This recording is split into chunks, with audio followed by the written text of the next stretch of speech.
ànábì tẹ́ẹ̀dẹ̀ ń pariwo ẹ̀ nínú yín ṣé Sultan ní mànábì rí sórí rí ó lè rí bẹ̀rẹ̀ grand sórí egungun ẹ̀rí orí ibi tó tọ̀ sí rí tẹ́wá ní ẹ̀ torí pé ẹ̀ ń gbàwẹ̀ you are fighting, you are just taking fasting because of yourself.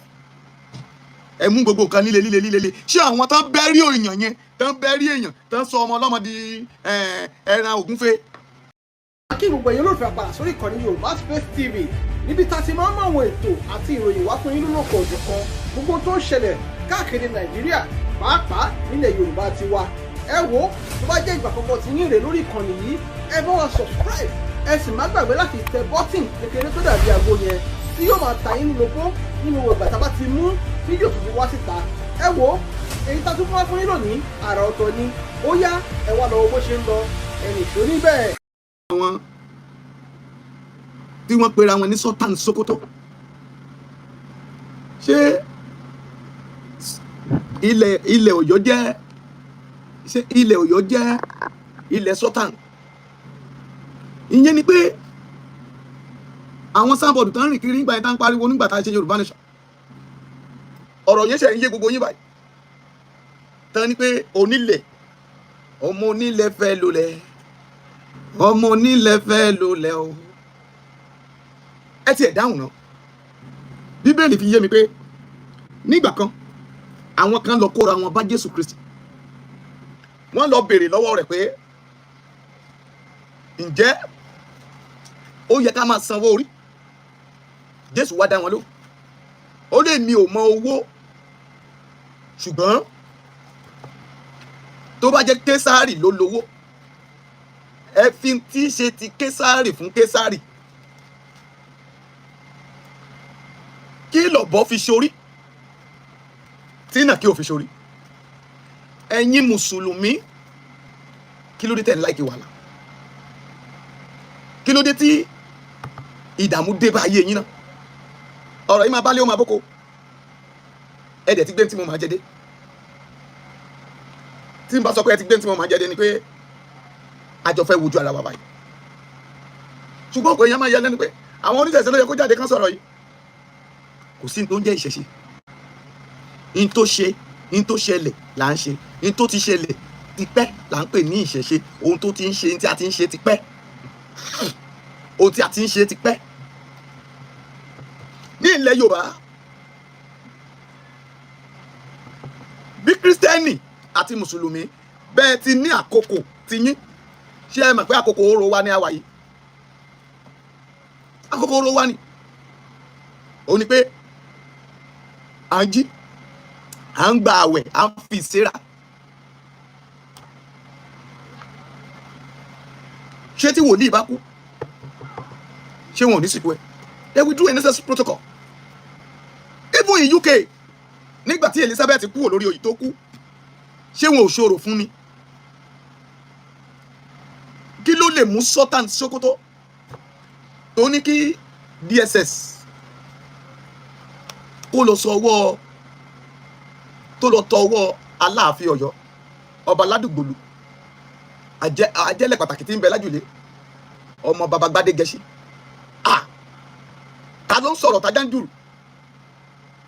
ṣé rí bẹ́ẹ̀ ni ò ti gbà kan fẹnu kan ṣéèwù ti lọrin àbí Sultan lẹ́lẹ̀ pé bẹ́ẹ̀ la fẹ́ dìfẹ́ǹdì gbogbo ilẹ̀ ọba ilẹ̀ Yorùbá lákòókò yìí àfẹ́yí tó bá sọ pé òun kì í ṣe àwọn ọba dáadáa kì í ṣe irú ìtàn fi jẹ ní Ọ̀ṣun o. ṣé rí when we follow our protocol thank God a rí i pé eléyìí Mákindé ṣe àwa ò ní dákẹ́ torí a rí i pé àṣẹ̀ṣẹ̀ jẹ́ ọba lélẹ̀ kò dẹ̀ tí ì tọwọ́ bọ tí ò yẹ kó tọwọ́ bọ̀. ẹ má gbé wèrè wá torí Bíbélì sọ pé má ṣe dá sí wèrè lóhùn gẹ́gẹ́ bí ọ̀rọ̀ ẹnu ẹ̀ ó ní ṣùgbọ́n dá sí wèrè lóhùn kó má bàa rò pé òun wà òun ní ọgbọ́n òun jẹ́ ọlọ́gbọ́n torí tá a bá sọ pé Sultan pé wèrè ni mi ò sì sọ. ẹ jọ kí ló kan ọba Saudi pẹ̀lú ilẹ̀ Yorùbá? kí ló kan Sokoto pẹ̀lú ilẹ̀ Yorùbá? ìpín ajábàwò ló ti fẹ́ kan tilẹ̀ mọ́mú àwọn mùsùlùmí ilẹ̀ Ọ̀yọ́ ẹ gbọ́ ṣé ìjọ yẹ kí oníṣẹ̀ṣe àbí kàn má ṣòro ilé mọ́ kí ìlú bá lè tùbà kó lè túṣẹ́ nì ok ìgbà wo la dáṣọ tá a lè fi wọ̀ ọba ò ṣe sọ pé torí pé àsìkò tá àwẹ̀ yín bọ́ sí ẹ dákun ǹjẹ́ ẹ̀yin ní ẹ sọ fún mi ẹ ní Pacific time ṣé ẹ ní àkókò kan pàtó tẹ́ ń gbàwẹ̀ kò sí bí ò bọ́ sí January ńgbà mi a bọ́ sí February èyí tó bọ́ sí March yìí tó máa parí ní March tẹ́ ẹ gbà láti March wá àti March àti February tó bá di tọdún tó ń bọ̀ ó ṣeé ṣe kó bọ́ sí April bẹ́ẹ̀ lẹ ṣe ń ṣe kí ló dé tẹ́ ẹ wá jẹ́ kí oníkan ó ṣe nǹkan ẹ̀ lákòókò ọjọ́ mélòó ló fẹ́ fi ṣòro ẹ ṣe fi ti Késárì fún Késárì ẹ ṣe wá mú nǹkan le kókókó báyìí tẹ́ ẹ ti lè sọ kí Sultan ní kí DSS kó lọ máa gbé kéne torí kéne láti bí ìyàlá ìyá yín dà ẹ̀yin ẹ jáde that is ẹ̀yin ọmọ Yorùbá ẹ̀ ń gbọ́n sí o báwọn babaláàmì ti máa ń kọrin ó ní bó ti ń dìjà náà rèé o bó ti ń dìjà náà rèé o bó ti ń dìjà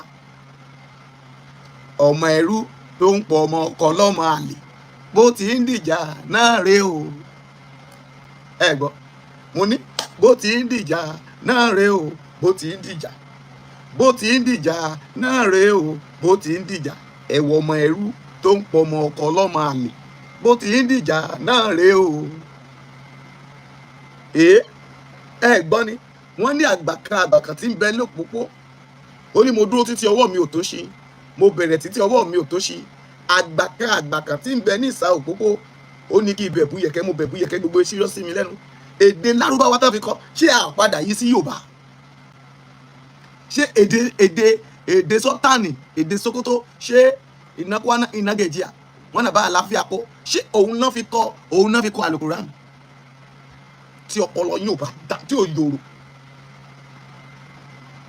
kí ló dé tí Sultan ò pé Sultan Sokoto Sultan Ìlọrin pé kó máa gbé ẹni tó bẹ orí èèyàn tó sọ èèyàn dá lápáta kó ní kó máa gbé bọ̀ ìjà sọ̀rọ̀ bí tọ̀rọ̀ wa ẹ ti fẹ́ tẹ o ẹ fẹ́ pa ẹ̀sìn yín rẹ́ pátápátá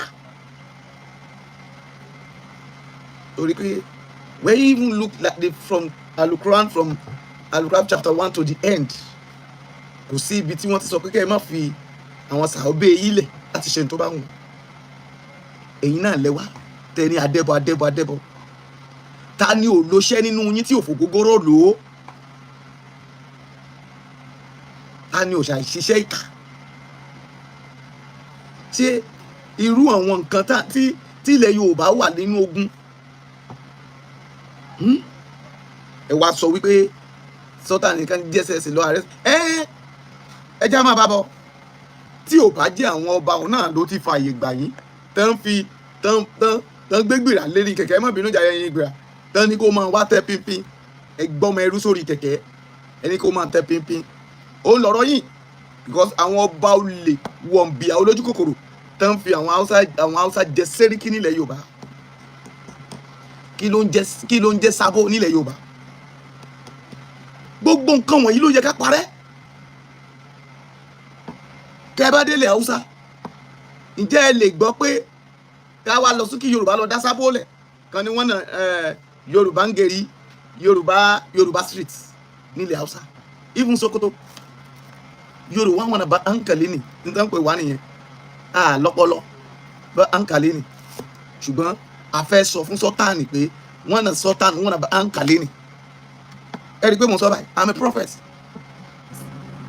Sultan yín bá àǹkàlẹ́ nì I want everybody to come out let's fight this battle we are ready for you because of this Quran ẹ wá sọ ara yín di Ọlọ́run is that how God is working àwa náà ti lọ sí ilẹ̀ Lárúbáwá náà we went to Cairo here why you gonna stop Cairo why you gonna stop Egypt pé kán má ṣe ṣèbí Egypt náà ti lọ àwọn náà ti lọ kọ́ kí ní kí lẹ́nu pé ìtì bí Mẹ́kà ṣe rí yẹn àwọn náà ti kọ́ sí Egypt now why do you kí ló dé tẹ̀lé stop wọn very soon wọ́n máa bẹ̀rẹ̀ hajj even táwọn bá tẹ̀ ti bẹ̀rẹ̀ gan wọ́n ti bẹ̀rẹ̀ ìjírà àbí kílẹ̀ pé tẹ̀ lọ ní kíní wọ́n ti bẹ̀rẹ̀ ní Egypt yẹ ṣé ní Egypt nínú Bíbélì ibi tẹ́ ẹ kọ́ tẹ́ ń forí balẹ̀ fún yẹn lọ́hùn yẹn ṣé wọn ò ti ní ní ilẹ̀ Egypt. Even Bible didn't say many things. Kò tiẹ̀ dárúkọ gbogbo ibi tẹ́ ẹ pé Bíbélì and Bible wọ́n ṣe recognize Egypt than ibi tẹ́ ẹ ń lọ yẹn. Ṣáná bí òkú ni ṣó dùn sáyé ẹ wá mú gbogbo nǹkan. Ṣé láyé ànábì ṣé kò sóríṣà? Ṣé wọn ò jọba? How do you do protocol? Can I remember you? Tí Sultan bá kú lẹ́nu kí ló dé tí tẹ́ ń péjọ láti wé láwàní fún? Ṣebí meaning of láwàní yẹn òun ni adé tí arákùnrin yẹn fẹ́ ṣe, and the protocol of it láti di ọba òun là ń ṣe. Kí ló wá dé tá a wá mú kan ní kókókókókókó? Àwọn ènìyàn èyí lè ń ṣiṣẹ́ ìkà kábàlẹ̀ mọ̀ pé ẹ wà bẹ́ẹ̀. Ẹ mọ̀ ju kóòtù lọ kẹ́ni ẹ lágbájá bú Sultan o kìnnìkan bú kìnnìkan Sokoto ẹ wá máa lọ kóòtù. Let's be going court now. Ṣèbí torí pé ẹ ń lọ ṣẹ̀ríà court lẹ́ẹ̀ máa sọ pé kìnnìkan. Let's pay to high court. Ẹ ṣe sáfù ọba ẹ ṣe lọ sáfù Mákindé. Bó ní ṣẹ̀ṣẹ̀ ṣe ní right bẹ́ẹ̀ ni Kìrìsìtẹ́nì ṣe ní right. We are eating in number in Nigeria o. Tẹ́ ẹ bá máa constitution tó dé yìí, can I remember you? Bí ọpọlọ yín bá kú tẹ́ ẹ mọ nǹkan tó yẹ kó kàn. Bí oníṣẹ̀ṣẹ̀ ṣe ń gba ọlùdé bẹ́ẹ̀ ni Kìrìsìtẹ́nì ń gba ọlùdé. Ẹ̀sìn mẹ́ta là ń sìn Nàìjíríà: Christian, Muslim and what? And àwọn tó ń ṣe òrìṣà. And you cannot stop it them. Can I ask a question from everybody? Can I ask a question? Please, from Genesis to Revelation, from Alukuran láti ìbẹ̀rẹ̀ látọwọ́ sí ti di ọwọ́ tún ẹ̀, who do that look come out tó sọ pé òun rí Ọlọ́run rí? The God we are serving, ta ló rí rí? Ẹ jẹ́ mi náà. Ta ló rí rí? Tẹ́ bá máa sọ ẹni Ṣàngó ẹlẹ́yàn bí tiwa, ẹni Ọya ẹlẹ́yàn bí tiwa, ẹni baba kíní kan ẹlẹ́yàn bí tiwa. Jesus Christ came out as our ènìyàn lóòótọ́. Ànábì yín bàbá àti ìyá rẹ̀ a máa bí tán ti bí. Ó sì lábúlé àbí ò nílùú tiẹ̀.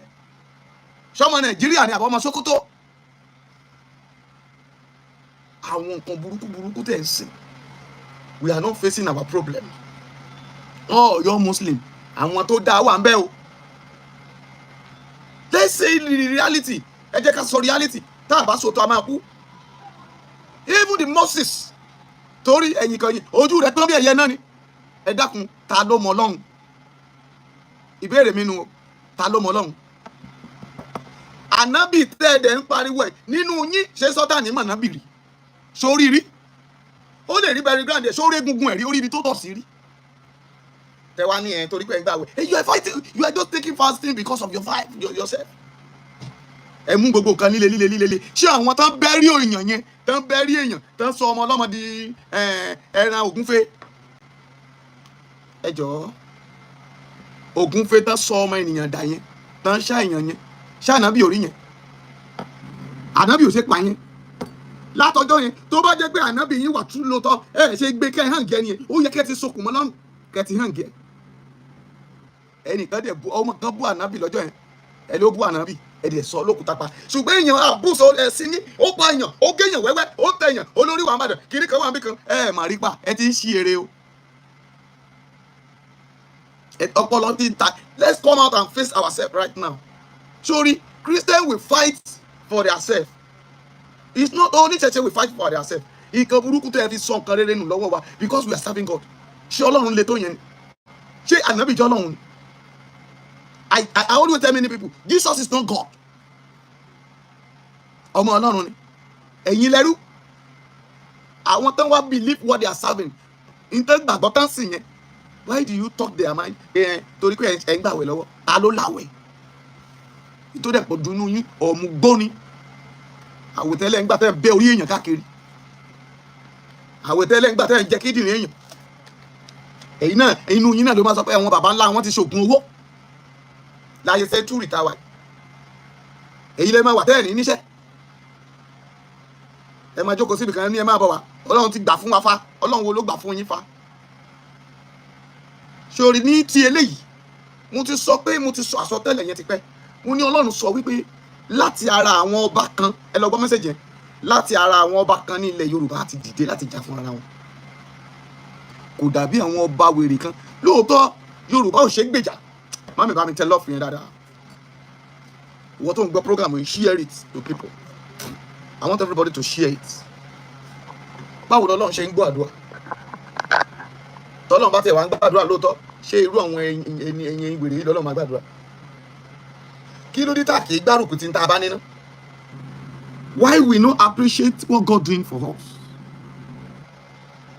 èèyàn ọmọ ẹbí wa yá a appreciate ara wa a fẹ́ yan ọba tuntun ọba tí wọn fàlùmọ̀ yàn tí ń ṣe ọba kí náà pé ọba ẹ̀yìn tó lòun wọ́pọ̀ ibi tó ń káàkiri ọba tá ń jẹ ní Iléṣà tá ń jẹ ní gbogbo ọwá ọ̀bùkún tá ń fi rọ́jọba but thank God ọlọ́run mú ẹni wá but when you are talking about ṣẹ́gẹ̀gẹ̀ okay what do you mean you use test view tẹ̀bẹ́ yìí náà ṣẹ́gẹ̀gẹ̀ what is the difference over there àwọn tó ń tẹ yẹ̀pẹ̀ gẹ̀rẹ́gẹ̀rẹ́gẹ̀rẹ́ tẹ yẹ̀pẹ̀ ni ṣé mùsùlùmí ò tẹ yẹ̀pẹ̀ ẹ mú test view dání ṣé mùsùlùmí ò lo test view ẹ máa ka ẹ wà kọ ọyàmú kan ṣé ẹ ṣe bẹ́ẹ̀ why do you insult all those people that are using their own tool tàwọn tá ń da ẹyọ owó tá ń da ẹ̀tàdínlógún wọn gbé fájánlẹ̀ what is the difference over there a lot of you ẹlòmíì alóhùn alágbára omi ẹlòmíì alóhùn alágbára ewé ẹlòmíì wà láìtàláì súnmọ́ bí láì yàsín okay John, can I ask you báwo ló ṣe ń ríran tẹ wá ń condemn nǹkan ní nǹkan kò yẹ kó máa rí bẹ́ẹ̀ sàmọ̀ because ọlọ́run ò kọ́ síbi kankan pé ẹ̀sìn báyìí ni mo gbà okay má jáde nílé ẹ ra oúnjẹ ẹ sílé ṣó di dandan kó o rìn kiri lóru ni let's look at it now in 1983 mo ti gbọ́n ní 1983 dáadáa 1983 1984 1985 1986 1987 1988 1989 kò sí gbogbo ìrìnkiri yìí náà ibo náà ti ń jí wéré ibo náà ti sọ pé ẹ dìde sáré tó ṣebí àwọn èèyàn náà ń lọ nú mọ́ọ̀sì nígbà náà kò sí náà gbà yẹn gbogbo wáàsí tó ń ṣe nígbà yẹn báwo náà ṣe wọ́n máa gbé gaslight ni wọ́n máa gbé sórí lálẹ́ báyìí wọ́n máa fẹ́ èèyàn kan ló máa gbé sórí wọ́n á dẹ̀ máa fẹ́ ẹnu wọn ṣe dígítà ẹnu wọn lásán wọ́n máa fi ṣe wáàsí tábà ní kán jísà ṣé ń káàkiri lóru ṣé ò lè yan náfìlà nínú yàrá ẹ̀ ni it is mean that you supposed to disturbing people in the streets before you serving your God àwọn dẹ̀rẹ́ oníṣẹ̀ṣẹ̀ ló ti ń ṣòro láti di ayé ti dáyé nílẹ̀ Yorùbá ìjọ òun lẹ wá sọ̀rọ̀ ayé lóru tẹni tẹ́ ẹ̀ bá ti wóde lóru ṣèbí tẹ́ ẹ bá ti jẹ̀bà tán ìyàwó yín ti ra nǹkan tó fẹ́ rà sínú ilé àpò oúnjẹ àpò ògì àpò gbogbo ẹ̀ fún yín ẹ̀dẹ̀ yan náfìlà nínú yàrá yín bẹ̀ it is mean that you supposed to go into mosque oòrùn tó fẹ́ ṣe lẹ́nu ọjọ́ mẹ́ta kò bọ́ sí àsìkò tẹ́ ẹ fẹ́ ṣe ọjọ́ mẹ́wàá ẹ ṣe ẹ̀ ṣòro lóru ṣèbí òun náà ok wọ́n ní ká wá ojú Ọlọ́run fún ọjọ́ mẹ́wàá 20 days after 20 days remain tẹ̀yàn làlátù kọ́dùrì àbí ṣé làlátù kọ́dùrì lẹ́ ń pè làlátù kọ́dùrì yẹn níbo náà ti kẹ́ ṣó ní dédé kẹ́ ẹ máa ṣiṣẹ́ òrùkọ ṣe bẹ́ẹ̀ fi kówó jẹ ni ẹ fi kówó mi ni I've been there several times I've watched onímọ̀ ṣe sọ fún yín pé ẹ má tẹ́ o onímọ̀ sọ fún yín pé ẹ má tẹ́ o kò sí làlátù kọ́dùrì tó lọ wọn á ní kó mú 1000 sókè wàá romi wàá ra tẹ̀síbí wàá ra gbá wàá ra wo àwọn afá wa wọ́n ti wà nínú ilé àdéhùn láti bí 20 ọdún wọ́n ti wà nínú kíní kan pastor are doing no Muslim are doing no ọjọ́ wo tí táwọn Christian eléyìí tá a fẹ́ ṣe wọ́n fẹ́ fi yan ọba nínú. You supposed to be there as a Christian. I supposed to be there as a Christian. You supposed to be there as a Muslim. Let's go and pray for the king. Láti lè jẹ́ kó gbọ́ tí wà tí mẹ́kúnnù kí etí ẹ̀ má bàa di káwọn olóṣèlú má bàa tàn jẹ. Ó yẹ ká wà nínú àdúrà àtàwẹ̀ inú wa máa dùn pé God let's wá lọ gba ọkàn ọba yìí fún wa.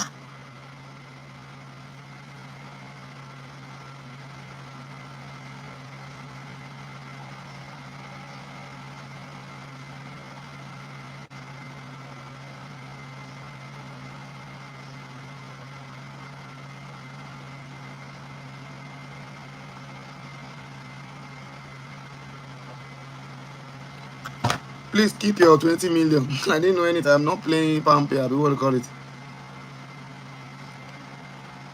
That is gbogbo nǹkan tí tó ń gbọ́ mi lẹ́nu mi lálẹ́ yìí. Okay, because of Lalatu Quadri now. Wá ní wọ́n ní kẹ́ ẹ má jáde. Wá sọ pé kíníkan. Ṣé tẹ́ ẹ bá ṣe Lalatu Quadri? Ṣé wà? Ogun tí tógun bá ń jà. Okay, let's look at where what do you call it? Gaza. The Gaza and Israel, they are fighting in Gaza.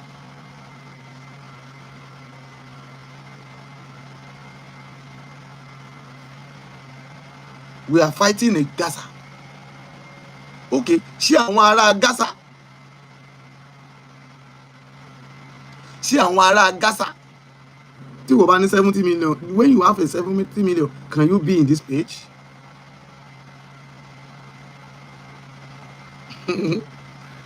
Tó bá ní 150 million, orí ẹ ti dàrú. Àwọn ará Gaza. Tell me, let me hear from me. Àwọn ará Gaza tán jà lọ́wọ́. Ṣé wọ́n lè ṣe Lalatu Quadri? I have been in Oman. I have been in Dubai. Mo ti lọ sí Oman. Mo ti lọ Dubai. Mo ti lọ Cairo. Lalatu Quadri wọn. We gather in one place. In Boya, it's not in mosque. All the family will gather themselves. Wọ́n máa pray for Ọlọ́run. Wọ́n máa wá ojú Ọlọ́run. Wọ́n máa yan nafila.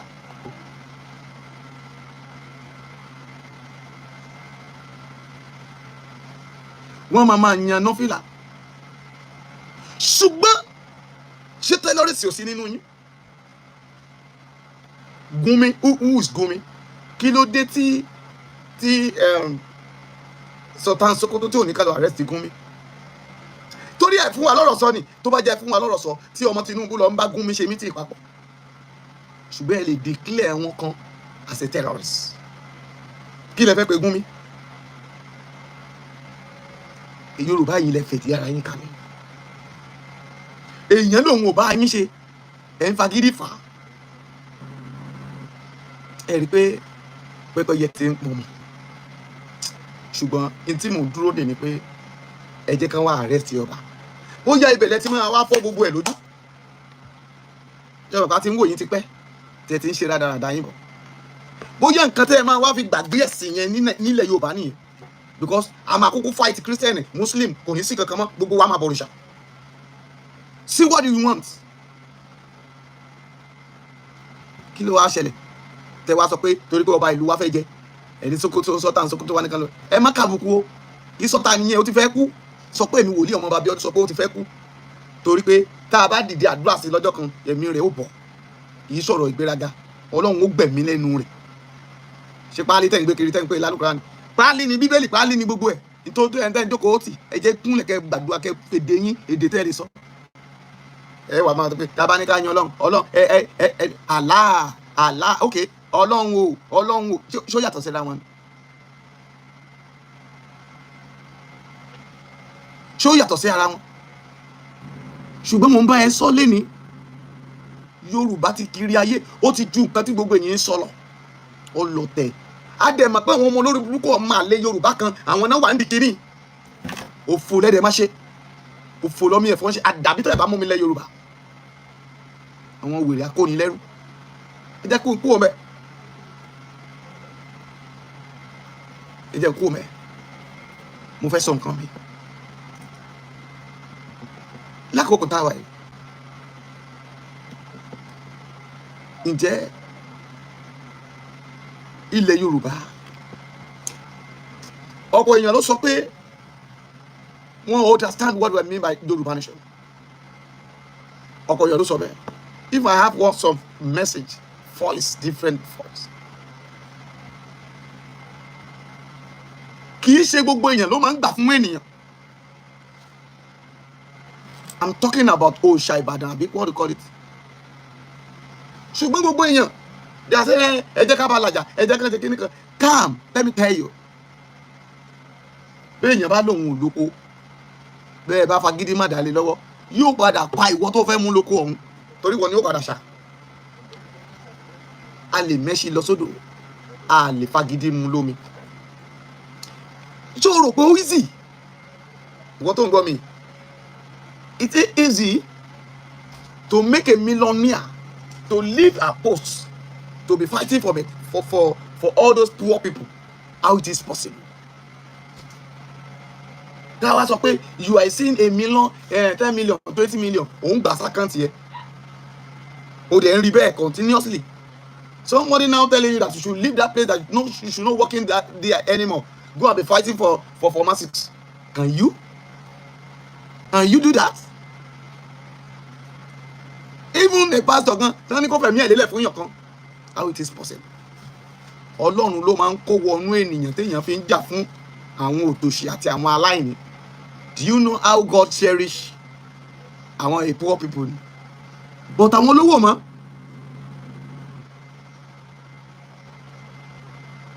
Kí ló bà ọmọ ilẹ̀ Yorùbá jẹ́? Ẹni tó bá ti ń ga, kí ló dé tẹ́ fẹ́ wọ wálẹ̀? Ẹni tó ti ń rọ́wọ́ yọ, kí ló dé tẹ́ fẹ́ bà tiẹ̀ jẹ́? Ẹni tẹ́ ń jẹpo ẹ̀, ẹni tẹ́ ń jẹyọ ẹ̀, tẹ́ tún gbọ̀nà, ṣé ẹ ti ya wèrè ni? Ọmọ Yorùbá ẹ ronú. Some people will not planning of it, they will planning against you. Mo ń sọ nípa Sunday ọmọdé yẹmọ. Bí èyí kan bá lòun tẹ̀lé, ẹ dákun, ẹni kan fẹ́ nìyẹn lẹ̀. Ẹ ò follow ẹ̀. Ṣé kí Sunday ò tó dé? Ṣùgbọ́n nǹkan ló wà mẹ́. Ọlọ́run dẹ̀ gbéga, ó fi gbogbo ohun tó ní. Ìrìn àjò ayé ò fi ilẹ̀. Wọ́n wọlé ẹ̀, wọ́n wọ̀nà ẹ̀. Àwọn kan wá jáde léni, wọ́n náà wọn làwọn alágbára, àwọn náà lè ṣe kíní kan. Ẹ jẹ́ kí n ṣe kárí. I look many people. Oh, ló jẹ́ kó take me time tí màá fi ń wò wọ́n yàn. Mo jókòó, mo rí ìdí tẹ́lẹ̀tẹ́lẹ̀ bí mo ti ń sọ̀rọ̀. Ẹ rí i pé I just quit, started looking at people. Ọlọ́run ní ká máa wò wọ́n. Àwọn tó máa padà ṣẹlẹ́yà. Bí ààrẹ Tinubu ò bá ṣọ́ra, orí oyè yẹn ló máa kú sí. Àní mo sọ bẹ́ẹ̀, ní òrókùró. Ìtọ́lọ́run fẹ́ ṣe ni mo sọ. Because in tó fi ọwọ́ ara ẹ̀ béèrè. In tó béèrè lọ́wọ́lọ́wọ́ nìyẹn. Ṣé rò pé ìyà tó ń jẹ ọmọ Nàìjíríà, ìyà yẹn á dẹ̀ lọ lọ́fẹ̀ẹ́? Ẹ fọ wọn planning coup wọn lẹ̀. They are planning against us. Wọ́n ń tà wá. They say they are doing a government. Wọ́n fi ìyà jẹ wá. Wọ́n náà ń ṣèjọba. Ẹ̀yin pastors, you refuse to tell the truth to people. But they are using your account to be storing Nigerian money. They are using your account to be building many houses. They are using accounts to be building their churches. Account in Yinka. Now you are laughing. You refuse to tell us the truth. The problem in Nigeria. Jẹ́ kí n sọ fún gbogbo orílẹ̀-èdè àgbáyé lẹ́nu. Òun ni pé ẹ ò fi ọ̀nà hàn wá. Màá dárúkọ nǹkan mẹ́ta. Tẹ́ ẹ fi hàn wá. Láì jẹ́ pé bọ́bá dẹ̀ fi ọ̀nà mẹ́tẹ̀ẹ̀ta yẹn hàn wá. Mami, everything will be soft. Ẹ̀kíní ni pé ibo lẹ̀ ń takú lọ ìlì sí. Company wo ló ń rà á? Orílẹ̀-èdè wo ló ń rà á? How much do you sell a cool oil to people? Epo tẹ́ ń wá yẹn. Èló lẹ̀ ń ta? Ṣé bẹ́ẹ̀ sọ iye tẹ́ ń ta petrol fún wa? 1,000 kìíní kan 950. Lẹ́ta fún wa.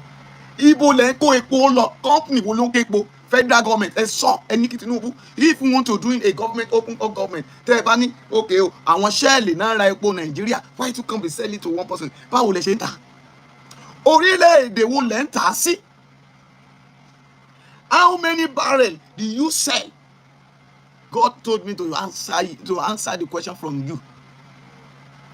All people they are doing government. Èyí tẹ́ ẹ ṣe ìjọba.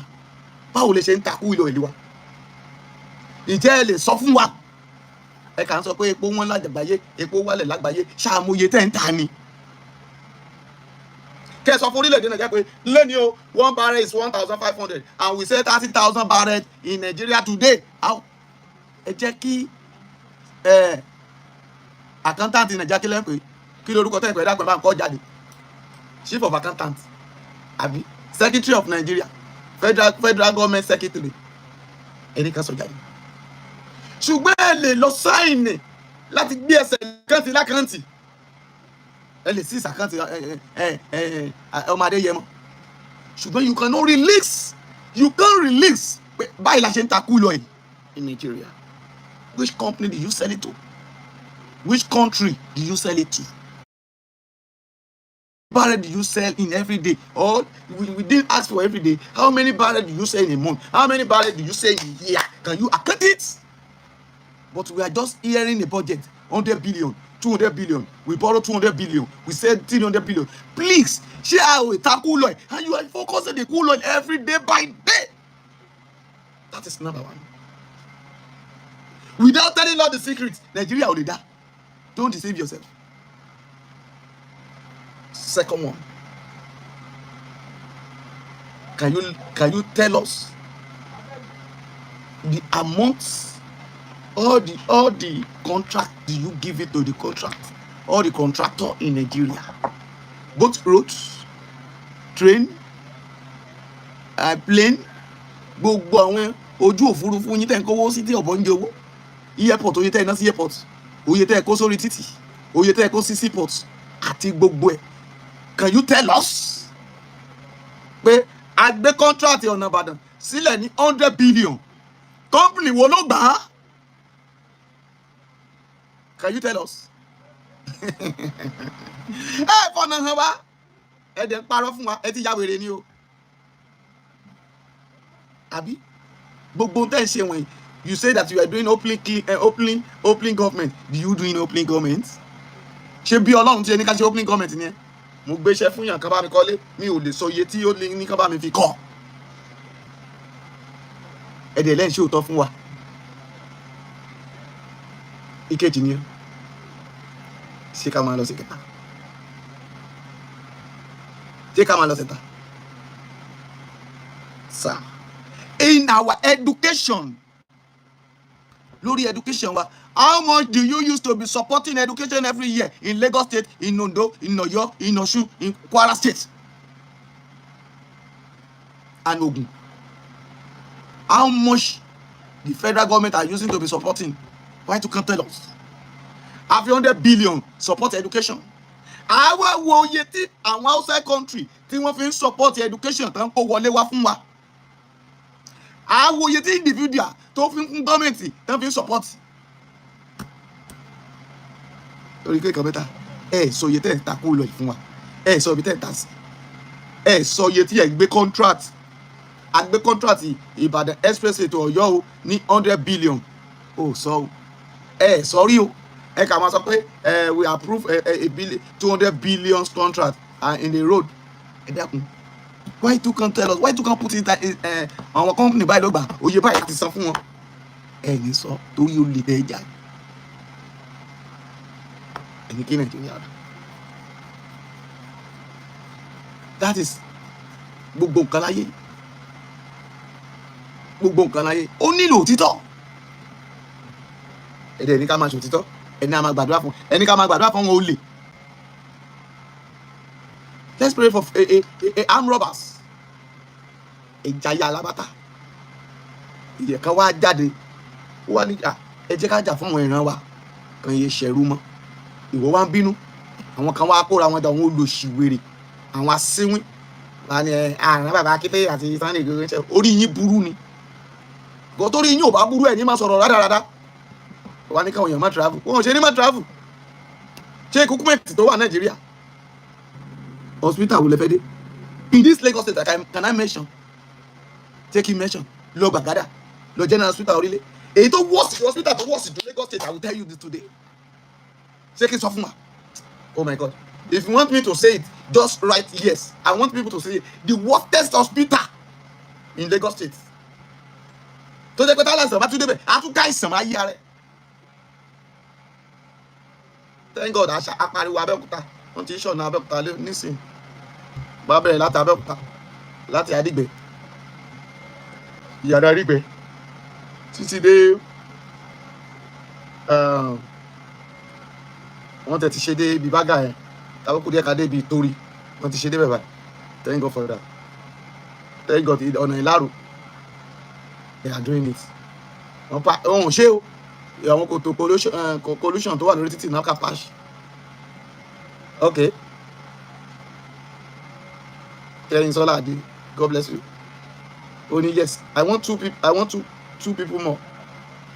The Waters Hospital is General Hospital. Olówó wà lọ́nà ìgànnì òun báyìí. Tó o bá ti kọjá ọkọ olóyún. Wàá rí ilé ilẹ̀ bólà dumping behind General Hospital. Dumping behind General Hospital. Gbogbo bẹ̀. Tó o bá dúró sí bọ́sọ̀pọ̀ yẹn. Àwọn mọ́tò ilẹ̀. Ó rùn ju òkú ọmọ lọ. Ó rùn ju òkú ibẹ̀. And we build a General Hospital over there. People are going there. Wọ́n gbé àwọn ọmọ kékeré lọ síbẹ̀ in Lagos State. State of excellence. State tí gbogbo yín wárí fún.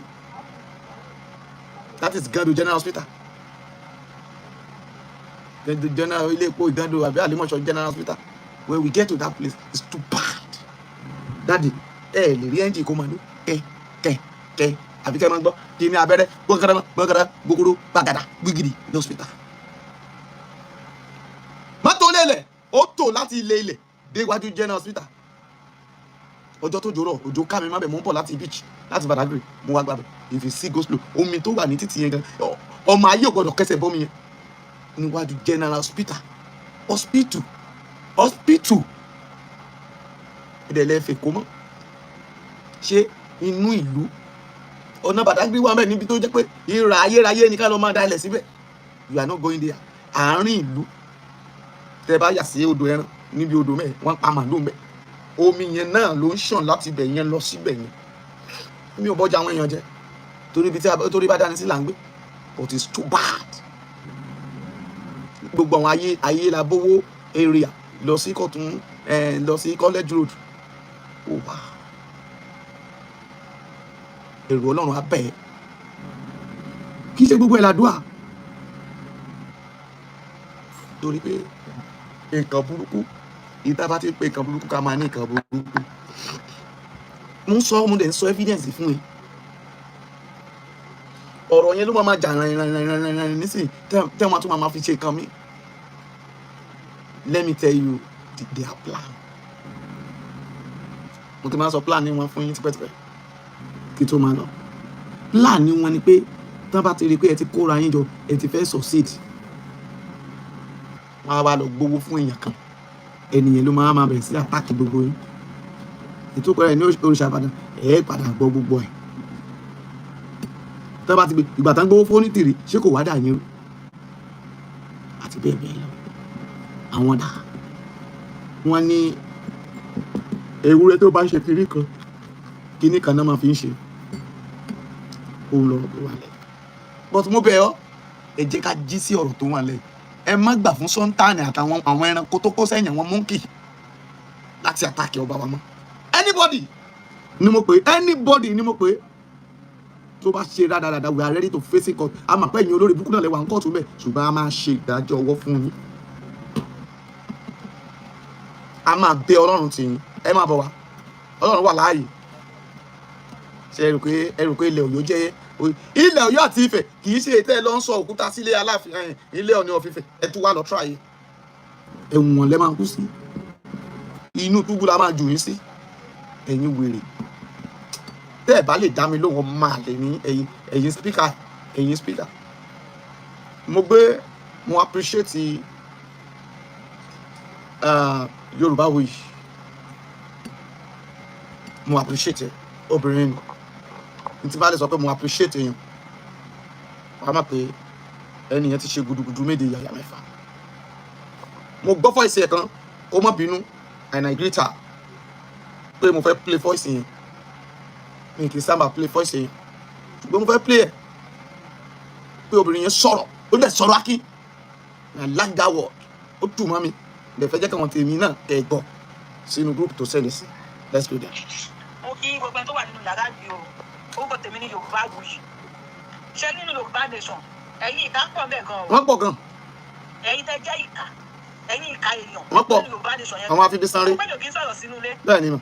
ẹ jọ bọ̀bọ̀ tí wọ́n ń pè ní òòṣà àbàdàn yẹn ó lóun ò ṣe Yorùbá nation mọ́ because you guys force him ẹ yé mi. kí ni problem yín tó bá lóun ò tẹ̀lé Sunday Igboho òòṣà mọ́ any platform tó bá ti jẹ́ platform tẹ́ pé èyí mọ̀ pé Sunday Igboho òòṣà kò parọ́ ẹ sì ń tẹ̀lé ẹ dẹ̀ ní kó mú evidence wá òòṣà àbàdàn sọ pé òun ò lè evidence tó fẹ́ fún yín òun ti ṣe findings òun òun lóun ò tẹ̀lé mọ́ ẹ yọ ọ̀nà òun ẹ má ní bọ̀bọ̀ yìí lára ẹ kàn yọ kó nínú platform ọmọ Yorùbá ni ó ní right tiẹ̀ ó lè dá platform tiẹ̀ sílẹ̀ ó lè jáde ẹ bá fẹ́ ṣe rádìí ó lè má bàa wá ṣe rádìí òun fún alẹ́ lè jáde àwọn àìmọye inú gbó tí ó ṣàbàdàn fún alẹ́ lè wọ̀ tó lè ṣe ju kọ́tí Sunday Igboho ṣe lọ ẹ jẹ́ kí ó ṣàbàdàn wọ gbó ẹ jẹ́ kó dá gúùpù sílẹ̀ ẹ jẹ́ kó bọ́ọ̀mù èèyàn sòdí àti ọ̀rọ̀ bó ṣe ń jí àwọn èèyàn gbé nìbàdàn bẹ́ẹ̀ni ó ṣàbàdàn dẹ ní ẹ jẹ́ kó lọ save àwọn tó wà nìbàdàn wọ́n ìtẹ̀ ń fọ́ sí ẹ̀ kó fọ́ sí ẹ̀ láti ń jiyàn gbé lọ́nà Ìbàdàn expressway. tí ò fẹ́ràn ẹni Ọlọ́run bá ń kẹ́ bàbá mi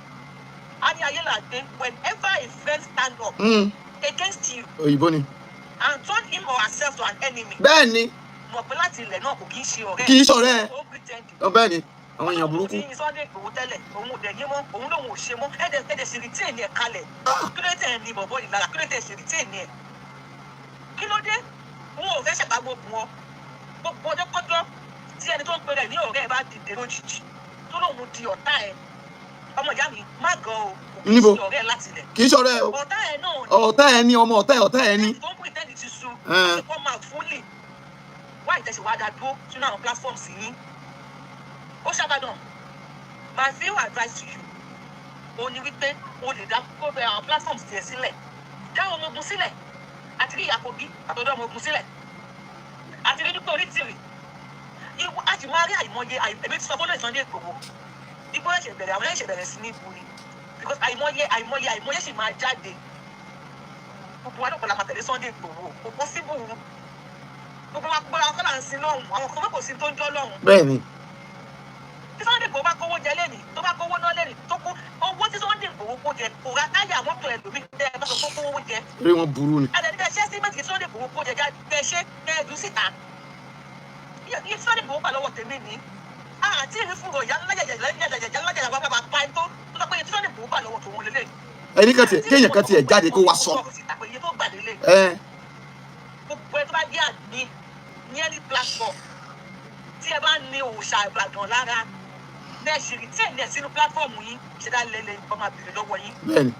everybody ló fún ìṣe opinion tiẹ̀ kò sẹ́rìí kò sọ̀rọ̀ kò sẹ́rìí. tí òòṣà Ìbàdàn bá ní ẹ̀rí Sunday Igboho ti gbowó ni àbókówó jẹ ni àbí ó ṣe kinní kan ni àbí bàbá tó ṣe kinní kan ni àbí èmi Yorùbá wuyì àbẹ̀ní ayé làgbé bí a ti fi Yorùbá nation bí a fi ń scam àwọn èèyàn ni àbá fi ń polówó àwọn èèyàn ni èmi Yorùbá wuyì dáńdájíá sábàdà fọ́rọ̀ Yorùbá nation knowingly or unknowingly kò lè stick mọ́wọ́ tèmi mi ò fi ó ní ebi ò pa mí. so if you are in any platform tí Yorùbá wuyì ló kọ̀ mi ni mo sọ bẹ́ẹ̀. ẹ ṣe jàre ọmọ ìwà wo ọ̀rọ̀ ayé ò ní lù ẹ́ atẹ́gùn òdì ní fẹ́ sí ẹ wàá rí kẹ́ ògo rẹ̀ á dẹ̀ bú yọ ọmọ tó bá tara ẹ jáde ò ní jìyà bí ẹrú gbọ́ dáadáa sórí jẹ́ kí èyí tí mo mọ̀ mọ́rọ̀ yẹn jáde rèé ìdí tí mo dẹ̀ fi dé kó pín ọ̀rọ̀ ilé mo mọ̀ mọ́rọ̀ yẹn jáde ó ti pẹ́ mo ti ń sọ pé àṣírí ọ̀rọ̀ yẹn ó máa padà tú síta torí pé tó o bá ti róṣìkà tó o bá ti sá fún má jẹ́ parọ́ fún ẹ o ó máa padà ṣèkà ẹ o torí iṣẹ́ tá a ran nìyẹn yálà yẹ yálà ọ̀rẹ́ ẹ yálà ẹni tó fẹ́ yálà ẹni tó rò pé ó jẹ́ èèyàn sí ẹ òun ò ṣe èèyàn ṣé kí wàá sọ fún yín wíwá tí Sunday ọmọ Adéyẹmọ wá sí Nàìjíríà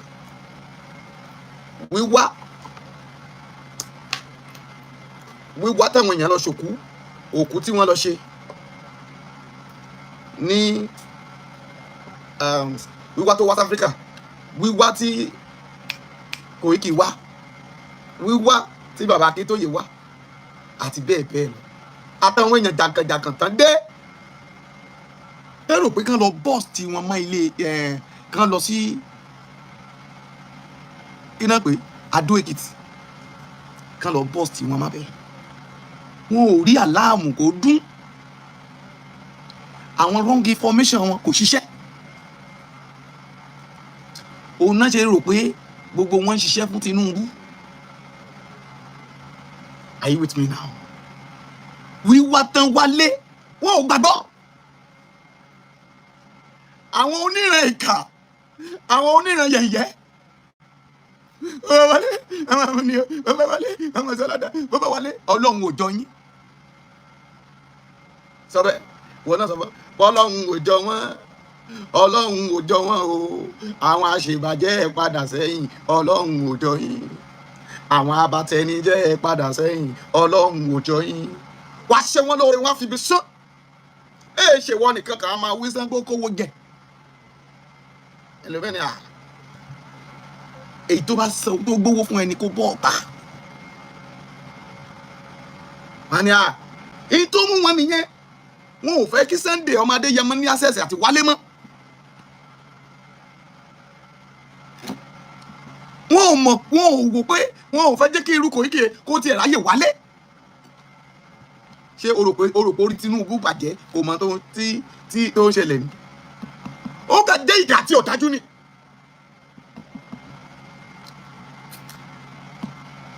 ebi gún mi ló wà bẹ́ẹ̀ ṣẹ́filẹ̀ Samuel Patan sọ pé ó ṣe ó ń sponsor àwọn kìíní jọ ibo ló ti ká Sunday tó sponsor èèyàn tó gbé owó fún yàn àkáǹtì ẹ̀ wọ́n máa gbẹ́sẹ̀ lé ìwọ wèrè tó ń sọ̀rọ̀ tó ní Sunday kówó jẹ wèrè ní ọjọ́ wèrè gan o tí lọ sábà yàbá apá ọ̀sàbí àrò tó ní Sunday kówó jẹ ṣó kówó bàbá ẹ̀ jẹ ní àbówó yẹ ẹ ló kó jẹ jẹ́ kán yìnbọn létí ẹ láàrin ìṣẹ́jú márùn lọ bèrè lọ́wọ́ àwọn lédìké kán yìn ìbọn ní etí ẹ ní ìṣẹ́jú márùn ẹ tiẹ̀ jẹ́ kí DSS gbá ẹ létí wò ná wàá rò pé wọ́n ṣe practice ìgbà tí ni ìyá ẹ̀ sọ pé ó sì bá fọ ó ní ó bá fọ̀rọ̀ yálàyà kó bá fọ̀rọ̀ orí yálàyà yín ló dàrú the reason is that ṣé rí àwọn kan mi ó yẹ ká máa ní thinking tábà nìkan máa ṣe tí ò bá ṣe even Sunday ọmọ Adéyẹmọ lẹ́ni tó sọ pé òun ò ṣe Yorùbá nation I will still support him because ẹ̀yin olórí burúkú yìí náà ni ṣé o mọ nǹkan tí Sunday ọmọ Adéyẹmọ wọ́ọ̀tì ni èmi bí ọdún gan èmi ọmọ ọba fúnra mi gan ó mọ tí mo wọ́ọ̀tì ni àmọ́ àwa sọ pé ọmọ Adéyẹmọ do you know how much they are selling one Benz bí Nàìjíríà ṣe ṣe wáyé even let's subsidy that 300 how much they are selling ṣé o rò pé 1 million náà tàn ṣé bàbá rẹ ṣiṣẹ́ 1 million rí tó dùn mí wọn ò rálẹ̀ rí ṣé o rò pé ìsìn kéèyàn kọ́lé kó rálẹ̀ ni kó wá kọ́ adúrú léyè ká dẹ̀ bàjẹ́ èmi wọn jó wọn tún gbẹ́sẹ̀ lákàntì ẹ̀ torí ẹ̀ níyàwó tó lọ́mọ orí yín dàrú ni gbogbo ẹ̀yin tẹ́ẹ̀dẹ̀ ń pariwo tẹ́ẹ̀ ń ṣe kàlàkàlàkàlà yìí tá a bá wọlé yín gan ẹ̀ nílé tóbi pé ẹ máa sit down ẹ̀ ní ṣí à ń lé I could remember when I traveled to Kogi State there's one woman I don't want to mention their name I get to the house adélé wọn àwọn wèrè ìdún jẹ́ wá lé wọn ìdún ẹ bá mi kọ òyìnbó ìdún jáde ìdún ẹlòmíì kan torí kó ti rí orí ọ̀fẹ́ láti jókòó síwájú fóònù ẹ̀ wọ́n yẹ wájú kámẹ́rà torí kó ti rí I'm a speaker of Yorùbá nation àwọn èèyàn wá ṣe láàánú wọn dáwó fún wọn ra speaker wọn ra fóònù fún ẹ wo wèrè tó pera ẹ̀ ní ẹ̀rí ńgbà kan ẹ rí pé wèrè ló jọ nínú èmi tó bú nígbà yẹn àtòun lẹ́nìí àwọn náà dà àwọn ọmọ onítìrí tán pera wọn láàfáà kìnìkan tán kóra wọn jọ́ngbà yẹn àwọn náà dà ẹ̀sán ti dé yìí mo sọ mo ní ẹ̀ẹ́tó bàtà mi tó bá pẹ́ mọ̀ mí ni ẹ̀ ní máa ṣe bẹ́ẹ̀ I have my job mo níṣẹ́ tí mo ṣe mo yẹ jẹ́ pásítọ̀ tó mo níṣẹ́ tí mo ń ṣe Ọlọ́run ò gbàṣẹ́ tèmi lọ́wọ́ mi ẹ̀yin lẹ jókòó ti Yorùbá nation tẹ́ fi sọ pé kìnìkan gbàtẹ́ ẹ̀rọ owó máa ẹ̀ sọ pé máa padà lẹ́dẹ̀ Sunday ẹ̀ forúkọ mo ti sọ mo ní ẹ̀ forúkọ Sunday ṣé orúkọ Sunday òun ò dẹ̀ dáwó mọ́ nígbà táwọn ọlọ́pàá sọ pé ẹni bá ti dárúkọ Sunday á lọ sẹ́wọ̀n ṣé ẹ lè dárúkọ ẹ̀ mọ́ ṣé ẹ lè dárúkọ ẹ̀ mọ́ ẹ̀yin ò síwìn dédé o dẹ̀ jókòó síbẹ̀ yẹn lọ ń sára I'm a speaker ìwọ speaker kúkú sọ pé ìwọ dẹ́ẹ̀kì ìwọ speaker àwọn náà ló wà mẹ́bàá speaker nation speaker àwọn àmì speaker Yorùbá nation lélẹ̀ tani ọ̀sán máa wá ọ̀pọ̀lọpọ̀ Facebook àti YouTube tó jẹ́ kó gbójú ẹ̀ jáde orí yín burú fa. That is why máa sọ fún yàn kì í ṣe wàǹtìwàǹtì lẹ́yìn tó bá rí ẹ̀yin kan ṣoṣo ṣèbí Yorùbáwùyí ló sọ̀rọ̀ yìí ṣé ìyálà ìyá ẹ lè sọ̀rọ̀ bẹ́ẹ̀ kọ́rọ̀ dalẹ̀ nù ó dalẹ̀ sórí àwọn ọmọ tí ọmọ Yorùbá bí tó jẹ́ pé okó ọmọ àlè náà fi bí wọn àwọn náà pọ̀ jù because when you see person tó bá ti ń talẹ̀ ọmọ àlè ni táàrò tẹ́nìkejì wa àánú yóò ṣe mí bẹ́ẹ̀ tí ń gbèrò kó bàjẹ́ fún wa ń padà dáa fún wa bẹ́ẹ̀ tí ń gbèrò kó ti tán fún wa á padà jáde bí ọjọ́ ni orí ilẹ̀ ilá máa jọ wa ẹ máa padà jẹ ká kẹ́yìn ni wọn ẹni bá gbàwẹ̀ bí ò bá jẹ nǹkan náà yóò máa jẹ nǹkan èèkan náà lẹ́ẹ̀ padà jẹ kẹ́yìn àwa ó sì máa padà jẹsẹ̀ mú àá máa fi síkì jẹsẹ̀ mú ni èyí ó máa padà jẹ ká àdàbí bí ò bá sọ́lọ̀ àdàbí bí ìbá jẹ́ wòlíì lókù ìyìn sì fẹ́ làdàbí fún yín bíkọ́ mi ìfẹ́ máa fẹ̀gún kẹ̀gún fún yín ẹ̀gún ti ń jà yín ká má sọ nǹkan kan mi ẹ̀yin wèrè gbogbo ẹ̀yin màmá yóò dáa fún yín jàre ìwọ tó tẹ lọ́fun o ò ní rí pọ́njú tó o bá ti tẹ lọ́fun àbí tó o ti ta àtàpàkò kan tí n bá ti rí ń súre fún ọ ayé rẹ ò ní dàrú wò ó ẹni bá gbógun ti ọmọ Adéyẹmọ ayé ohun tó wọn á dàrú pátápátá ẹ fẹ́ anybody lẹ̀ it is by fault to be follow somebody mo gbádùn kan tí Yorùbáwùyí sọ yẹn mo gbádùn ẹ dáadáa oh my God ó ní bàbá àwọn sọ̀rọ̀ kan pé ọ̀tọ̀ ẹni bá dédé yí padà tó di ọ̀tọ̀ ẹ̀ ó ti fẹ́ dọ̀tọ̀ ẹ̀ ti pẹ́ kó mọ̀ kọ́tọ̀ ẹ̀ ni oh my God can I play it one more torí àkókò mi.